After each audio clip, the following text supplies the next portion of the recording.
masyarakat kita memang dah biasa sangat dengan rasuah ni kan. Siapa yang mengambil rasuah dalam bentuk saya sebut tadi tu kan, mereka sebenarnya menjahanamkan negara ni.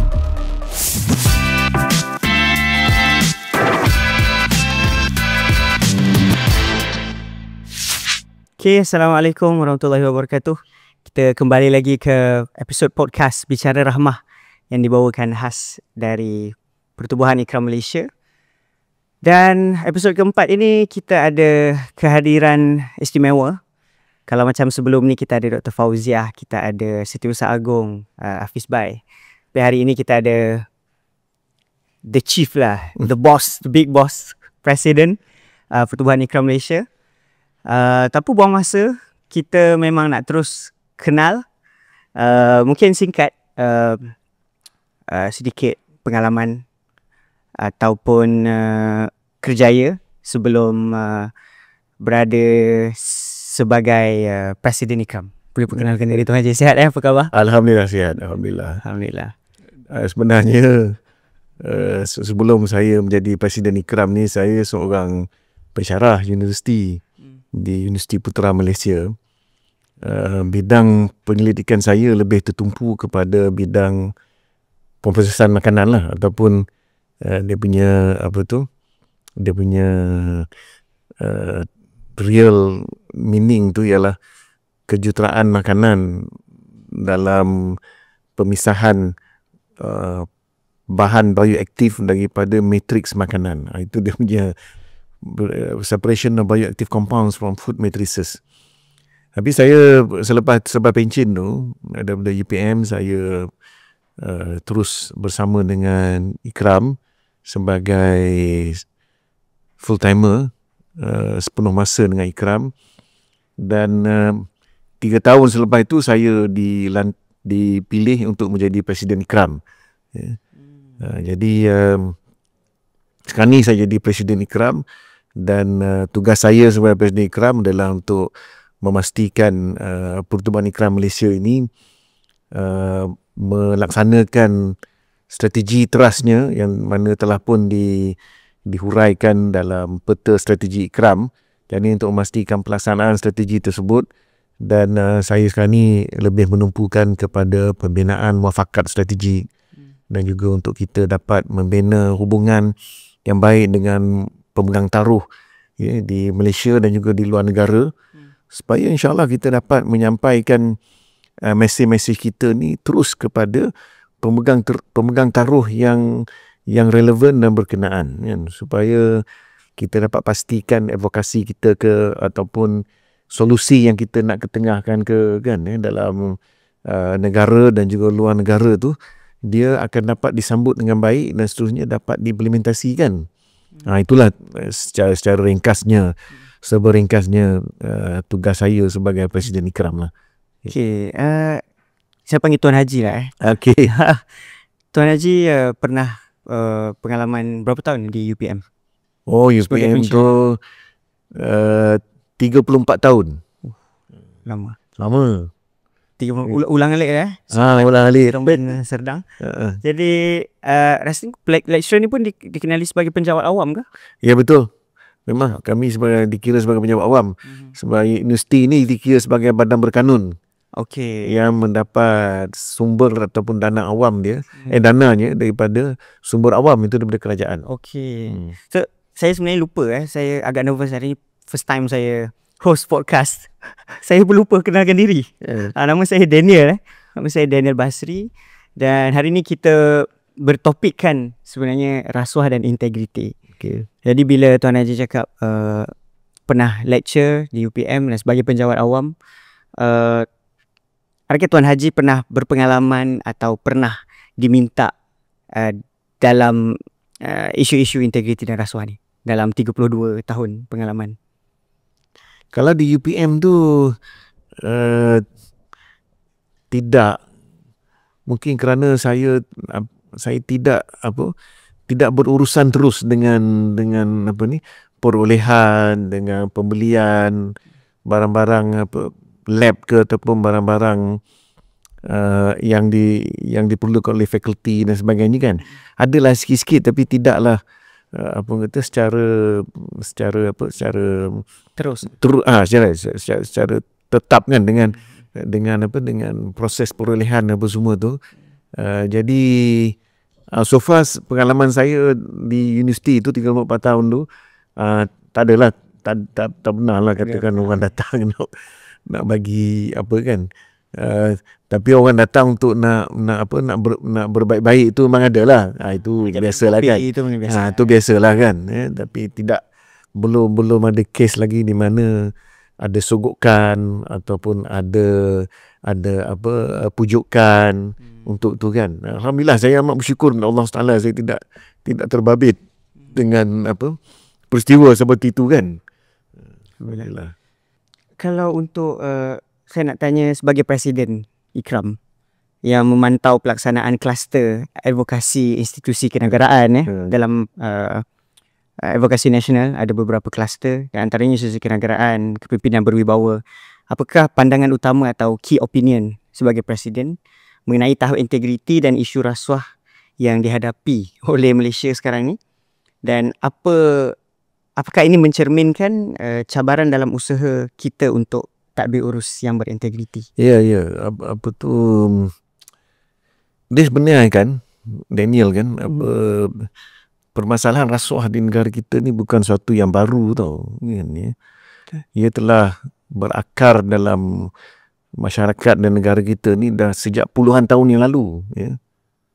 Saya ingat lagi masa waktu saya kecil-kecil tu, ayah arwah abah ni, dia pernah menyebut pada saya, dia kata, engkau jaga-jaga, dia kata, bila engkau besar nanti kan, kau jangan jadi macam orang yang dapat duit luar. Saya ingat lagi, dia kata duit luar.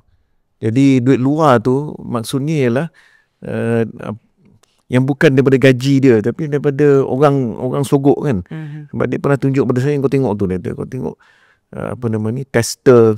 Waktu tu dia tunjuk pada saya tu tester JPJ kan. Dulu nama dia bukan JPJ.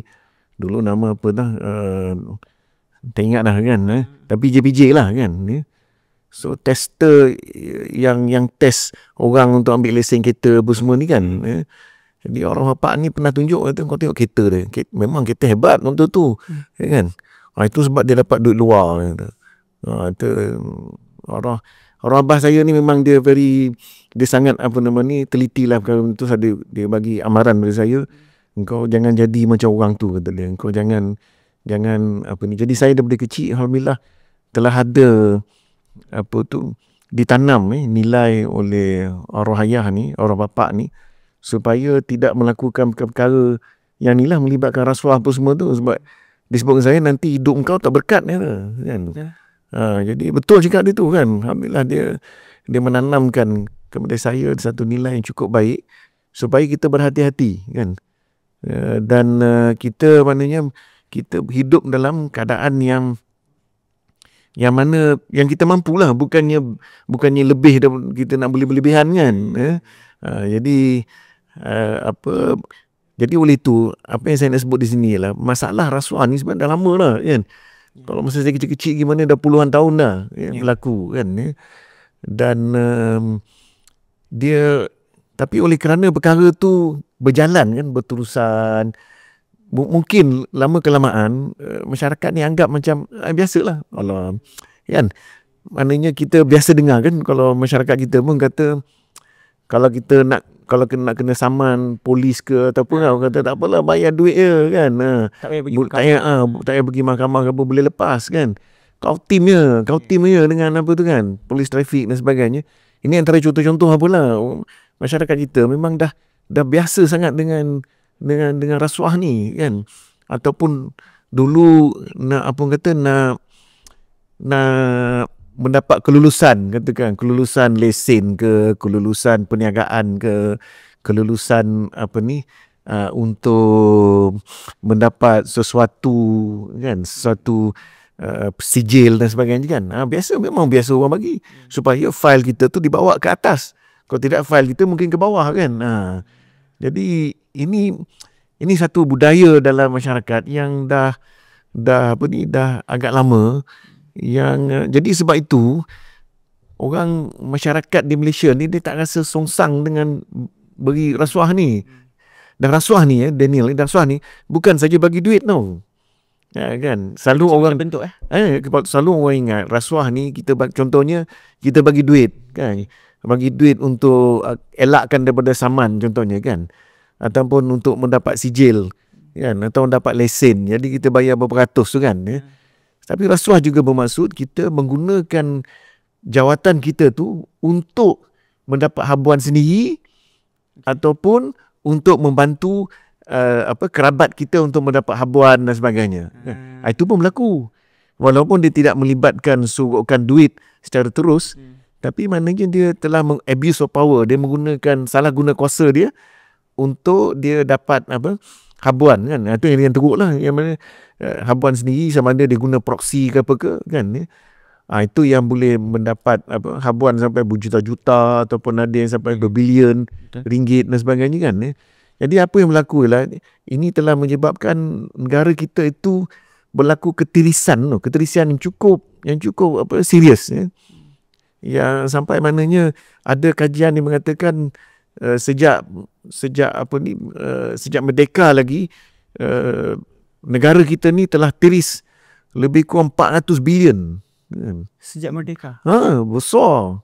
Maknanya sejak 50-an orang dengan segala macam ketirisan dan sebagainya kan.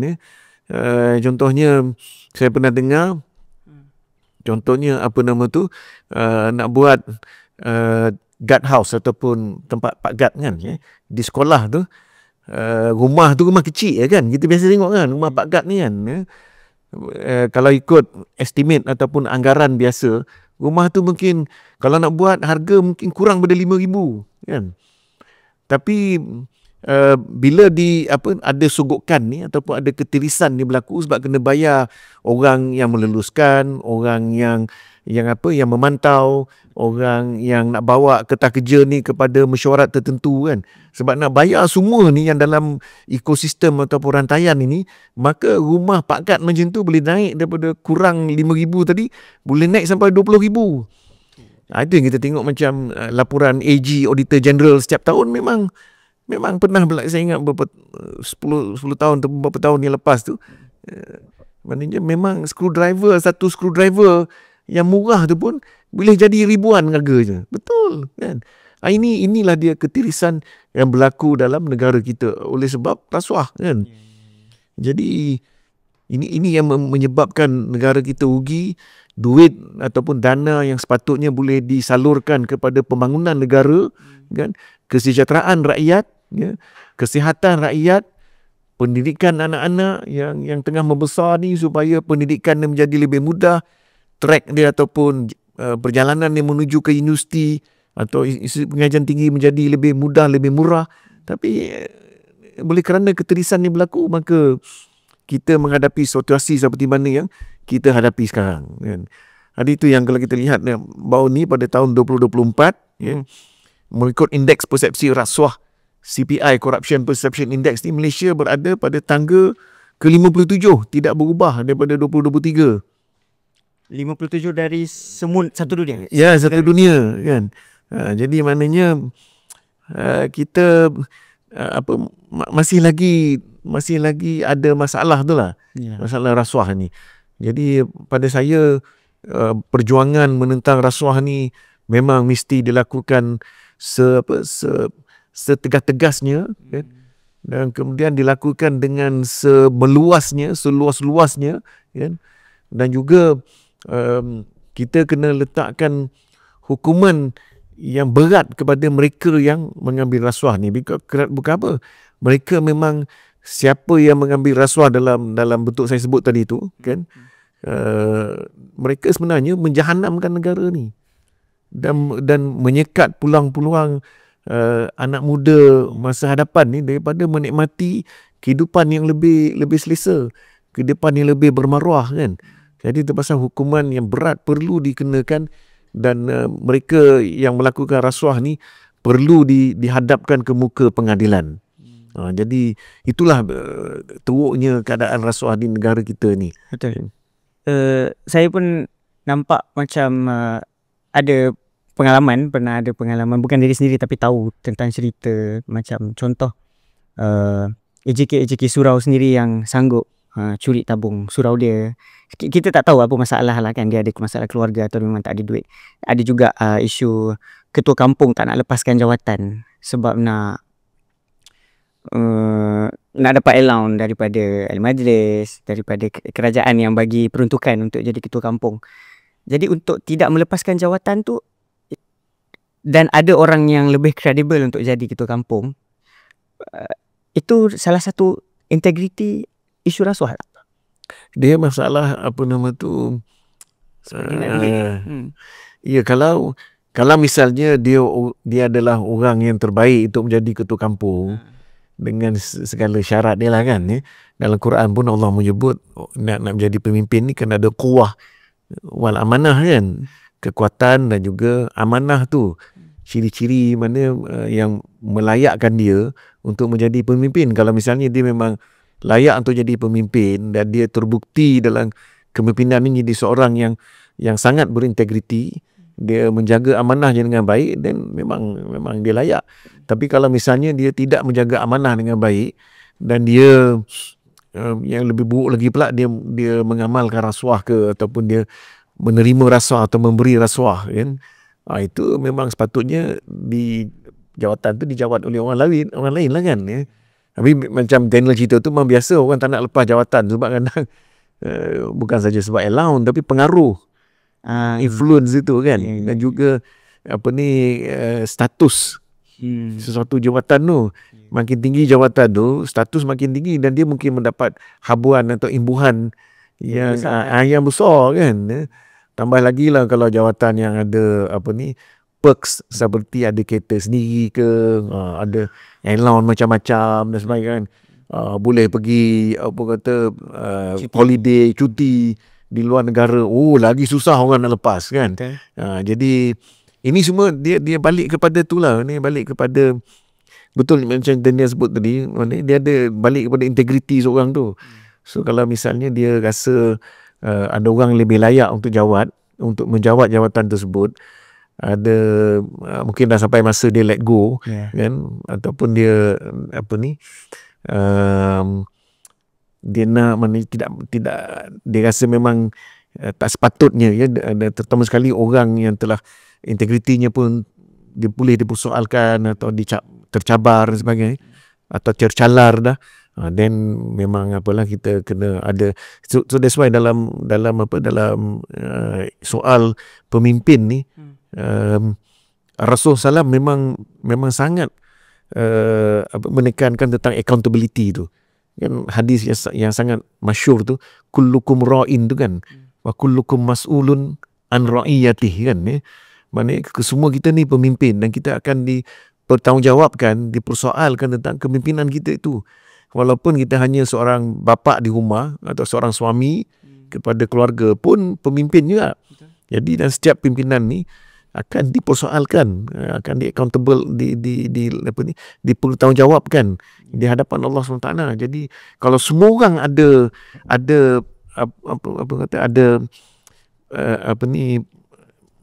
feeling ataupun perasaan seperti itu, bahawa dia akan berhadapan dengan Allah nanti, maka dia akan takut untuk melakukan satu yang melanggar amanah dan sebagainya kan, ya. Jadi bagaimana kita nak mendidik masyarakat supaya ada perasaan pertanggungjawaban ni, the accountability itu kan, ya. Dan walaupun orang tahu tentang bagaimana Allah melaknat pemberi rasuah dan juga penerima rasuah, tu hadis yang lain kan.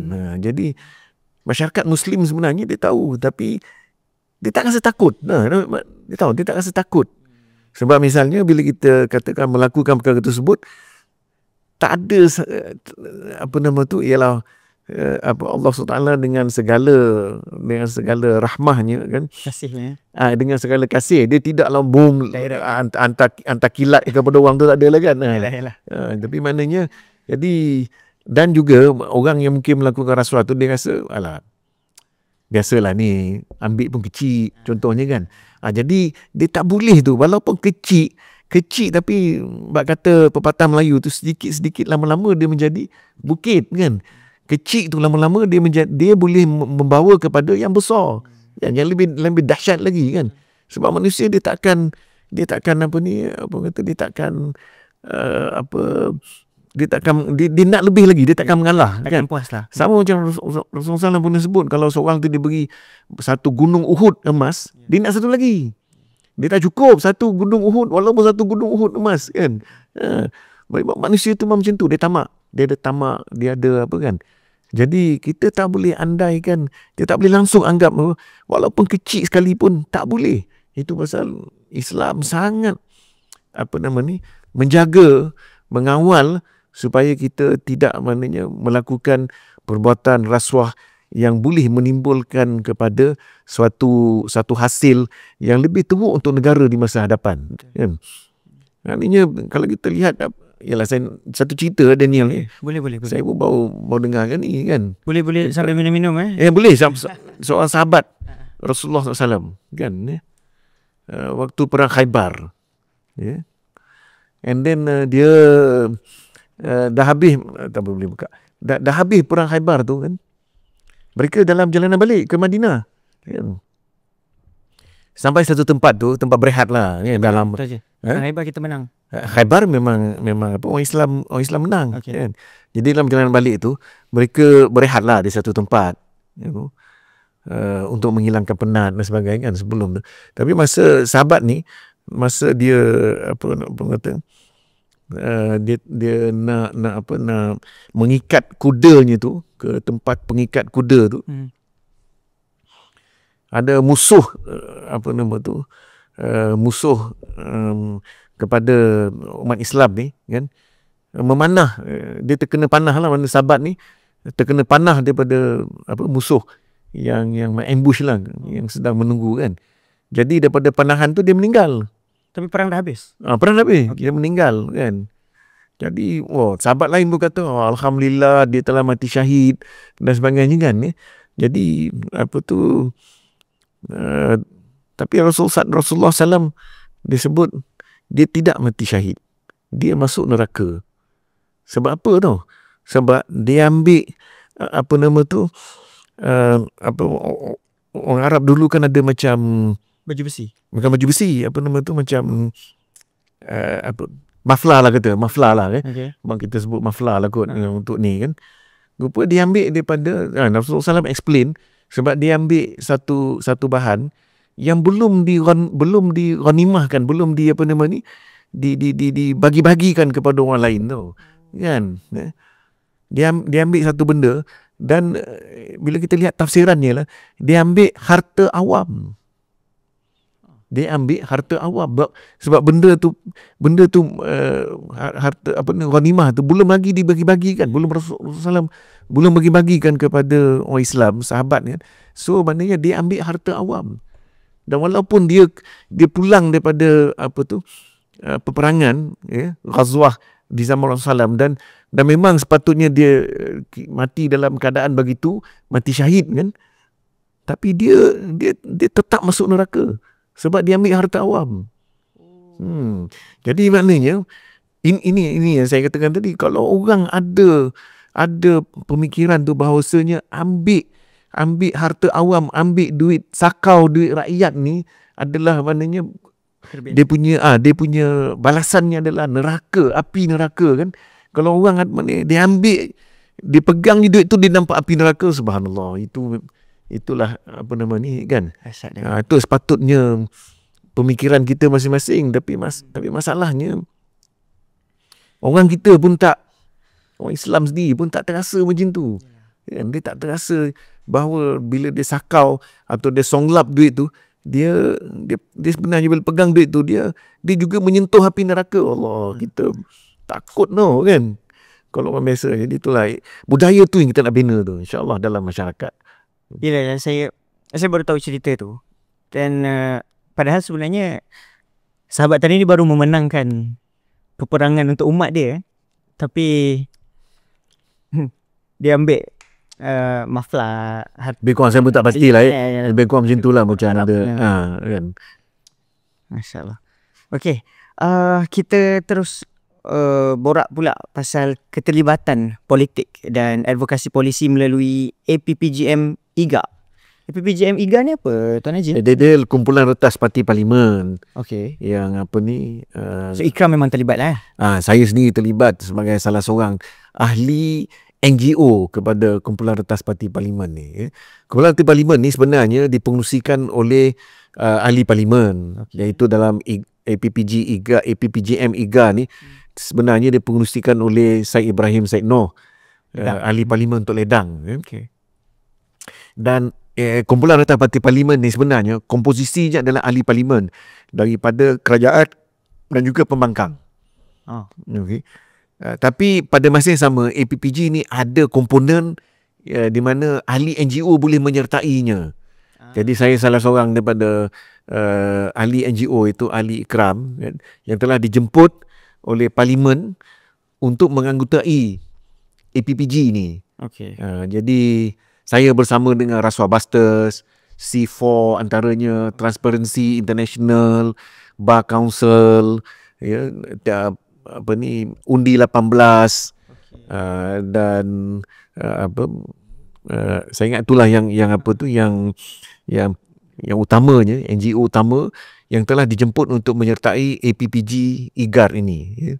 Jadi tugasnya sebenarnya adalah untuk memberi maklum balas tentang undang-undang ataupun mengenengahkan cadangan untuk mewujudkan apa undang-undang yang sepatutnya diwujudkan untuk menguatkan lagi integriti, governance dan anti rasuah ni di dalam negara. Besar tu undang-undang. Ya, betul. Jadi antara perkara yang kami bincang dalam APPGM IGAR ni, antaranya ialah untuk mengemaskini Whistleblower Act contohnya,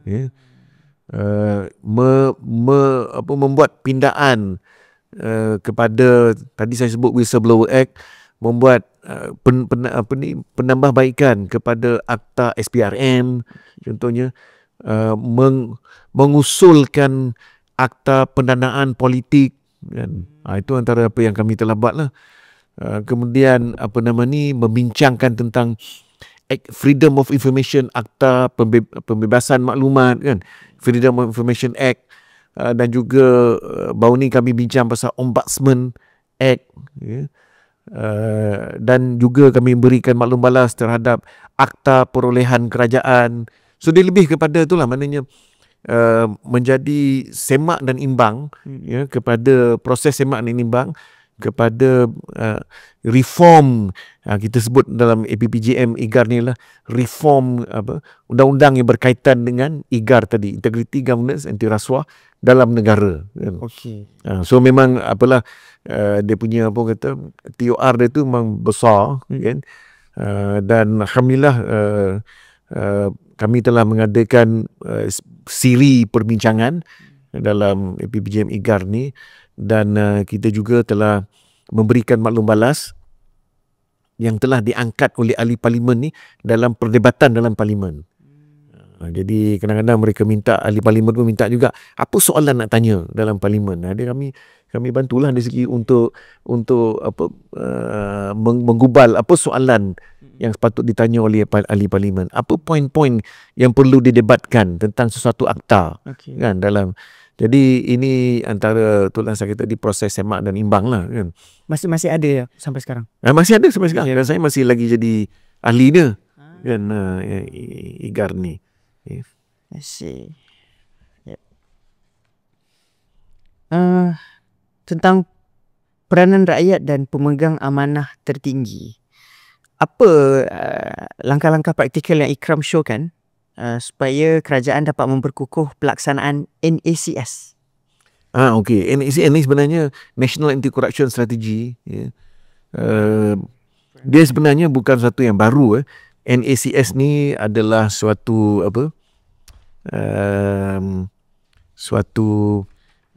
strategi ataupun blueprint yang telah pun, kalau tidak saya digubal masa sebelum COVID lagi kan. Jadi memang dah agak lama, cuma pelaksanaannya itu yang masih perlu ditambah baik lagi kan. Jadi dalam hal ini saya kira macam untuk melaksanakan NACS ini dengan lebih mantap lagi, dia perlu political will ataupun kehendak kerajaan yang kuat. NACS ni bukan anjuran kerajaan sendiri. Yalah, dia memang dari Okay. kerajaan.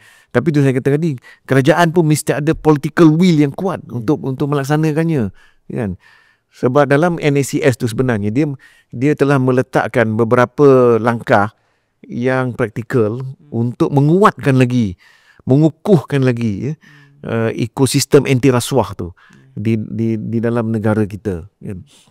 Cuma pelaksanaannya sekarang ini dah ada pelaksanaannya, saya tak kata tak ada langsung kan. Ada, tapi perlu diperkukuhkan lagi. Jadi tu saya sebut kerajaan mesti ada political will yang kuat untuk melakukannya kan. Dan sekarang ini kita lihat, alhamdulillah, kerajaan sebenarnya Perdana Menteri kita sendiri pun, Datuk Seri Anwar Ibrahim, memang ada menyatakan perjuangannya untuk menentang rasuah. Dan setakat ni kita tengok ada dah tindakan terhadap pejabat awam, tindakan terhadap ahli politik sendiri. Apabila mereka kita tengok banyak kes kan yang sedang dibicarakan di mahkamah ya. Dan kita lihat juga bagaimana kerajaan nak cuba benteras amalan backdoor rasuah apa semua ni kan. Yalah, kita tahu kita dengar cerita pasal counter setting semua tu kan, immigration kan. Jadi bagaimana kerajaan cuba untuk membenteras perkara tersebut kan. Counter setting, saya tak pernah dengar. Counter setting ni apa ya? Counter setting lah immigration ni, di mana dia kautim lah dengan apa tu. Untuk memudahkan perjalanan masuk persempadan pekerja asing ke dalam Malaysia. Maknanya sepatutnya immigration mengawal sempadan kita ni kan, supaya tidak senang, tidak mudah untuk dicerobohi oleh orang-orang yang tidak kita tak mahu dia masuk dalam negara kan, ataupun orang yang cuba masuk melalui jalan yang tak menepati undang-undang negara kan. Tapi itulah, bila adanya perkara seperti counter setting apa semua ni kan, jadi dia dan ada pegawai-pegawai immigration yang telah dibayar kan, untuk melakukan pengkhianatan ini kepada negara, kepada sempadan negara, maka mudahlah orang yang tak sepatutnya masuk boleh masuk kan. Jadi kita tahu siapa yang masuk, kita pun bukan tahu kan. Tak penjahat ke apa kan ya. Jadi perkara seperti inilah yang perlu dibenteras. Jadi ini yang saya tengok kerajaan memang ada usahanya, tapi perlu diperkukuhkan lagi kan. Kita tak boleh berpada dengan apa yang kita lakukan kan. Kita tak boleh maknanya complacent ataupun kita rasa okey, alhamdulillah kita dah buat apa benda perkara yang sepatut dibuat kan. Tak sepatut, kita kena go beyond that. Supaya kita benteras budaya rasuah ni, sebab rasuah dah jadi budaya. Dia dah jadi barah, kanser dalam masyarakat kan. Jadi oleh itu untuk kanser, kita tahu treatment kanser ni pula memang treatment ni pun dahsyat kan, dengan kemoterapinya, dengan radioterapinya, immunoterapinya kan. Yang mana kadang-kadang orang yang kena, orang yang kanser, penyakit kanser ni bila kena treatment tu lembik kan. Lembik betul. Dia jadi begitulah mana kita nak aggressively secara agresifnya membuang barah ni daripada masyarakat dan negara, maka kita akan ada treatment yang komprehensif, holistik dan serius dan agresif supaya kita membuang barah ni kan. Jadi itulah yang kita harapkan kerajaan dengan segala apparatus yang ada tu kan, segala pasukan yang ada pada kerajaan tu, maka dia ada political will yang kuat untuk melakukan ni. Tapi saya nak sebut di sini juga, Daniel kan, dia membenteras rasuah ni bukan hanya tanggungjawab kerajaan. Dia ada all of society approach tu. Dia satu whole of government approach, itu satu kan. Itu kita minta kerajaan buat the whole of government approach tu. Semua kementerian juga melakukan apa kan, not just one kementerian aja yang tengok pada rasuah ni. tapi the whole government approach. Satu lagi, the whole of society approach. Maknanya masyarakat civil, masyarakat biasa pun kena juga menyatakan bantahan mereka terhadap rasuah tu. Then baru ada pressure from daripada rakyat, kan? Enforcement, penguatkuasaan daripada kerajaan. Dia kena ada gabungan dua-dua ni, baru dia jadi kuat, gelombang yang kuat, strong wave, kan? Tapi itu yang kita minta ni, masyarakat tu pun bangun untuk menyatakan bantahan mereka terhadap rasuah, kan? Kata tidak kepada rasuah. Kalau masyarakat boleh sama-sama bangun menyatakan tidak kepada rasuah, benci rasuah, ataupun jijik pada rasuah ni, jijik kepada mereka, maka insya-Allah saya rasa kita boleh melakukan sesuatu yang kuat lah untuk menentang rasuah dalam masyarakat kita ni dan negara. InsyaAllah. Mungkin kita dah pergi jauh dengan negara, dengan dunia punya isu terkini tentang rasuah.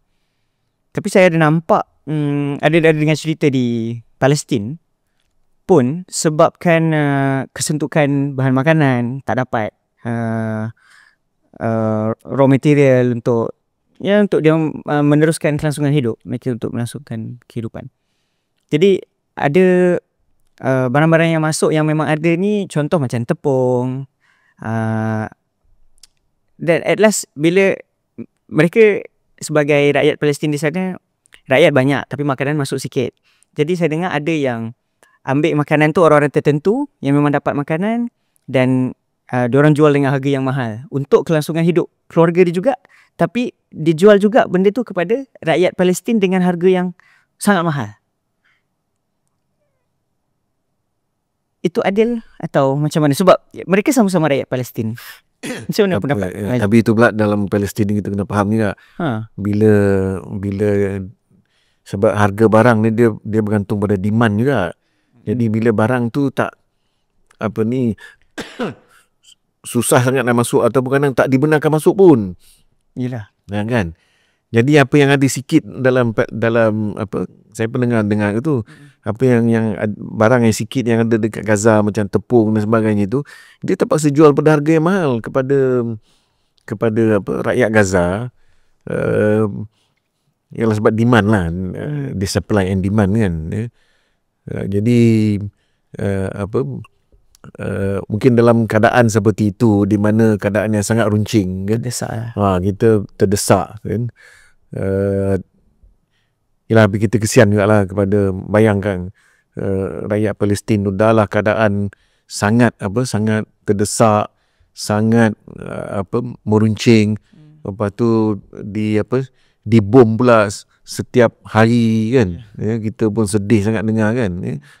Kemudian bila makanan begitu sukar nak dapat, tiba kalau ada pun nak beli cukup mahal, kan. Jadi saya pun tak tahu macam mana nak apalah, nak sebutlah, hati saya pun sebab agak dengan cerita di Palestin tu, kan. Tapi yalah, itu yang saya ingat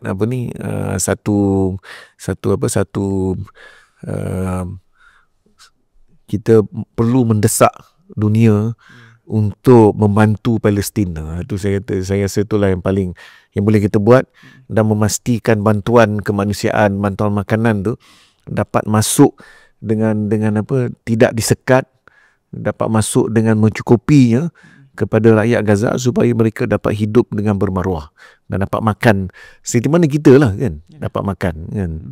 Saya rasa itulah yang kita kena buat sekarang ni.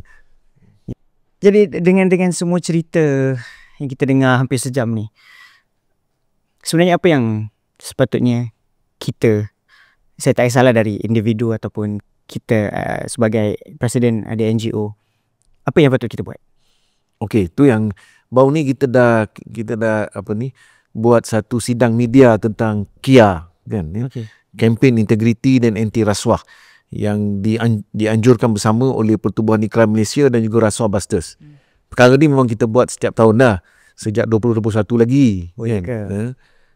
Dan Pertubuhan Ikram Malaysia memang aktif dalam Rasuah Busters ni sejak tahun 2021 lagi, kan. Dan kita menyokong kuat gerakan Rasuah Busters ni, sebab kita rasa memang ini perjuangan menentang rasuah ini, kan, dia memerlukan satu gerakan massa, a mass movement, kan, ataupun a national movement, gerakan nasional untuk membenteras rasuah ni, kan. Macam saya sebut tadi, maknanya rakyat mesti bangkit menentang rasuah, menyatakan benci kepada rasuah, menyatakan bahawa rasuah ni jijik. Dan bila adanya suara daripada akar umbi ni mengatakan sebegitu rupa, kan, insya-Allah dia akan perjuangan menentang rasuah ni dia akan take on satu dimensi yang lebih lebih kuat, no? Because it comes from the rakyat, dia datang daripada akar umbi, rakyat sendiri, kan. Itu yang Pertuan Ikram bersama-sama dengan Rasuah Busters tu. Okey. Jadi kita dah buat sidang media untuk kita lancarkan kempen integriti dan anti rasuah 2025 sempena hari anti rasuah antarabangsa pada bulan Disember ni, kan? Dan kita ada beberapa program yang kita buat, kan? Tapi kita tidak mahu hanya tinggal program aja. Kalau boleh ia jadi satu yang kita satu gerakan nasional, satu yang melangkaui melangkaui semua lapisan masyarakat, kan? Dan masyarakat pun merasa terpanggil untuk bersama dengan gerakan anti rasuah ini, kan?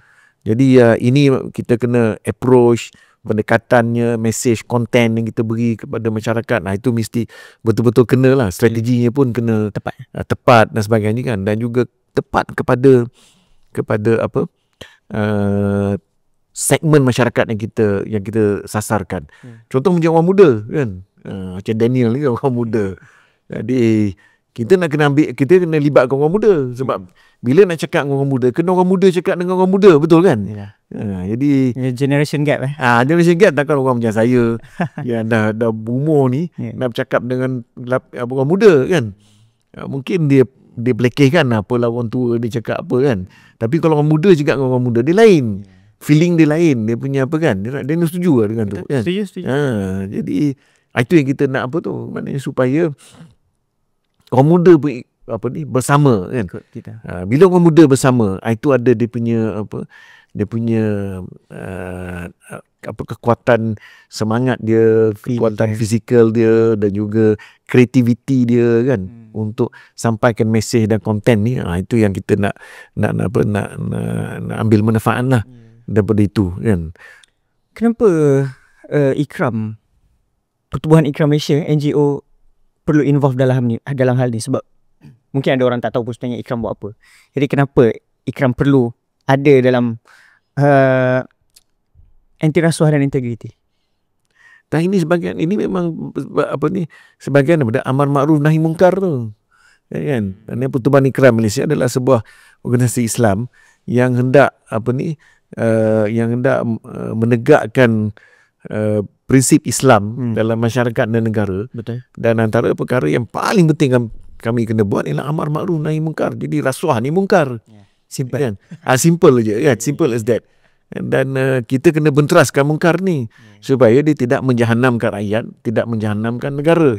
Jadi kita pun dah tengok dah bagaimana puluhan tahun yang lepas, bagaimana rasuah ni telah sebab membawa negara ni ke tahap yang kita ada sekarang. Sebab negara kita ni sebenarnya berpotensi untuk menjadi negara yang maju, kan? Tapi oleh kerana rasuah, ketirisan yang berlaku, kita tak boleh jadi negara yang maju. Kita masih lagi middle income trap, terperangkap dalam middle income nation ataupun negara yang masih membangun, pertengahan, kan, dia punya tu.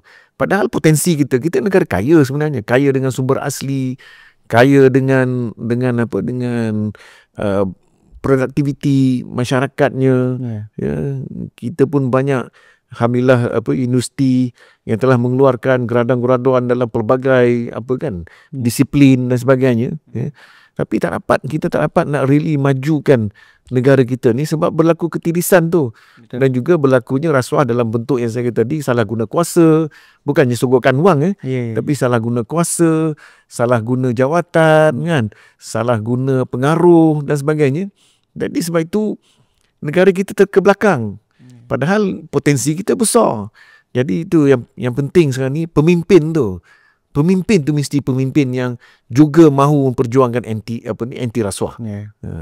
Itu saya sebut tadi pasal political will kan. Pemimpin penting, pemimpin yang memimpin Perdana Menteri, kabinetnya, dan juga pimpinan penyawan awam di kementerian dan sebagainya, semua agensi kerajaan, GLC baik dan sebagainya, dan juga bersama dengan rakyat. Bila ini bergabung tenaga untuk menentang rasuah, insya-Allah negara kita akan jadi, nak kata bebas daripada rasuah sepenuhnya mungkin payah juga, sebab manusia ni manusia kan. Jadi akan ada orang yang terjebak dengan ataupun terpukau dengan mungkar rasuah ni kan. Tapi sebolehnya kita minimalkan amalan rasuah dalam negara ni. Jadi itulah Pertubuhan Ikram Malaysia nak bersama dengan perjuangan anti rasuah ni, bersama dengan Rasuah Busters. Kenapa kita nak tegakkan negara rahmah? Negara yang mana dia baldatun thayyibatun wa rabbun ghafur, negara yang melakukan amar ma'ruf nahi mungkar secara berterusan.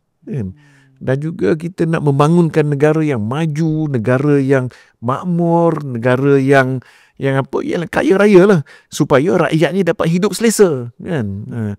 Kita di dunia ni pun bukan untuk lupakan dunia kan. Allah kata dalam Quran, dunia ni untuk dimakmurkan. Dunia tu makmurkan, bukan kita hidup di dunia ni untuk hanya hidup ala kadar je. Tak, hidup kita ni walaupun ujian untuk akhirat, tapi hidup pun mesti hidup dengan sebaik mungkin. Untuk kita makmurkan dunia ni, dan untuk kita bawa dunia ni supaya dia tidak melanggar prinsip yang telah ditetapkan oleh Allah Subhanahu Wa Taala. Itu penting dia kan. So that filosofi, falsafah seperti itu yang dipegang oleh Ikram ni, itu kita nak bawa ke dalam masyarakat. Jadi itulah kita buat advokasi, kita buat pendidikan masyarakat, kita buat mufakat strategik, kita buat pelbagai strategi tu untuk melakukan perkara tersebut lah, supaya menyedarkan masyarakat bahawasanya insya-Allah dalam kita untuk menuju kepada keredaan Allah Subhanahu Wa Taala, menuju kepada sebuah negara rahmah yang merangkumi nilai-nilai madani tadi, kan? Maka insya-Allah kita kena bersama. Kalau sebelum ni saya perasan Ikram dengan anti rasuah aja. Kita dengar kempen-kempen ni anti rasuah, tapi tahun ni kita include integrity. Kenapa kita include integrity tu sekarang? Sebab dari 2021 saya perasan memang hari anti rasuah, kempen anti rasuah dengan pertandingan dan kempen-kempen yang lain. Tapi tahun ni ada integrity. Tapi yang dulu tu pun sebenarnya integrity tu memang dah embedded lah, telah pun ditanam dalam anti rasuah. Sebab anti rasuah dengan integrity ni berkait rapat. Okay. Maknanya integrity ni satu nilai dalaman, internalization of values tu, dalam diri kita, dalam jiwa kita, supaya kita mengelak daripada perkara-perkara yang contohnya mengelak daripada rasuah tadi. Sebab kita tahu bila kita ambil rasuah tu, maka kita mengkhianati amanah, kan? Amanah kita kepada Allah SWT, amanah kita juga kepada manusia. Itu betrayal tadi tu. Bila kita amalkan rasuah untuk, contohnya untuk kita favor ataupun kita melebihkan seorang ini ataupun satu kumpulan daripada kumpulan yang lain atau daripada orang yang lain, itu dah mengkhianati dah amanah tu kan. Jadi oleh itu integrity, internal value ni sangat penting. Itu yang kali ini kita angkat dia sebagai sebahagian dari kempen untuk kita dapat membina nilai itu dalam masyarakat, ya. Dan ini juga bertepatan dengan nilai madani yang ingin diterapkan oleh kerajaan, kan. Itu integriti, ihsan, kan, hormat dan sebagainya. Jadi integriti ni penting, dan kita harapkan, kita mahukan, ya, supaya masyarakat dapat menanam integriti ni dalam diri masing-masing. Itu yang kita sebut kempen integriti dan juga anti rasuah. Malahan di negara kita pun ada Institut Integriti. Institut Integriti Malaysia, IIM. Nah, selain kempen kita ada sidang media. Yang sidang media ni kira yang pertama lah untuk kempen KR. Gerakan pertama. Apa lagi yang kita akan apa lagi Ikram akan buat untuk selama November dan Disember ni? Kita akan ada pertandingan video pendek kan, sepanjang November dan Disember. Untuk kita mengajak penyertaan daripada rakyat tentang kempen anti rasuah melalui video pendek kan. Sebab kita tahu sekarang ini terutama sekali orang golongan muda dia suka tengok pada video pendek, social media lah. Social media lah kan. Jadi itu yang kita nak lakukan. Kemudian kita ada buat pertandingan melukis komik integriti kan. Kita bina dari bawah lah. Betul, bina dari bawah. Muda. Betul. Lepas tu kita ada jelajah bikers. Kan, My Ikram Bikers bersama-sama dengan kumpulan lain juga membuat konvoi motosikal untuk menyebarkan mesej integriti dan anti rasuah ni ke seluruh negara, insya-Allah. Lepas tu ada penulisan artikel, ada forum dan juga ada karnival